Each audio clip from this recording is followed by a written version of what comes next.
ড্রাগনের জুস তৈরি করার জন্য আমি হাত দিয়ে কচলে নিলাম ড্রাগন।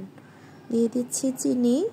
চিনিটা একটু বেশি অ্যাড করবেন, কারণ শরবত কিন্তু মিষ্টি হলেই খেতে ভালো লাগে। আমি অ্যাড করে দিচ্ছি চিনি। চিনিটা একটু ভালো করে নেড়ে নেড়ে ড্রাগনের সাথে মিশিয়ে নিতে হবে। ভালো করে মেশানো হয়ে গেছে।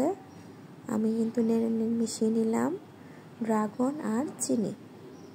এ পর্যায়ে আমি অন্য কোনো কিছু অ্যাড করিনি, শুধু ড্রাগন আর চিনি অ্যাড করে মিশিয়ে নিলাম।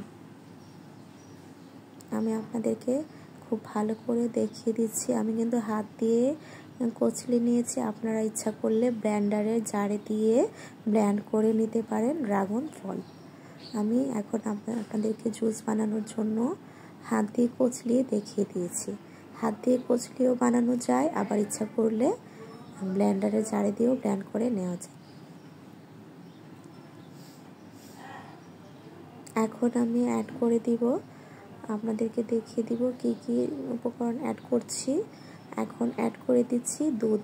দুধ আপনি পরিমাণ মতো অ্যাড করতে পারেন। দুধ অনেক স্বাস্থ্যকর, অন্যদিকে ড্রাগন ফল স্বাস্থ্যকর। দুটো একসাথে মিলে কম্বিনেশনে বাচ্চাদের জন্য একটা হেলদি খাবার হবে। রেডি হয়ে গেল আমার ড্রাগন জুস। আমি সার্ভ করে নিয়েছি। আপনারা এইভাবে সার্ভ করে সবাইকে নিয়ে পরিবারের সবাই মিলে খাবেন। এটা অনেক স্বাস্থ্যকর একটা জুস। এই জুস খেলে আমি একটু রেখে দিয়েছি, এটা পরে বানিয়ে খাবো। আর এখানে যতটুকু চিনি আর দুধ অ্যাড করেছি এটা এখন খাওয়া যাবে।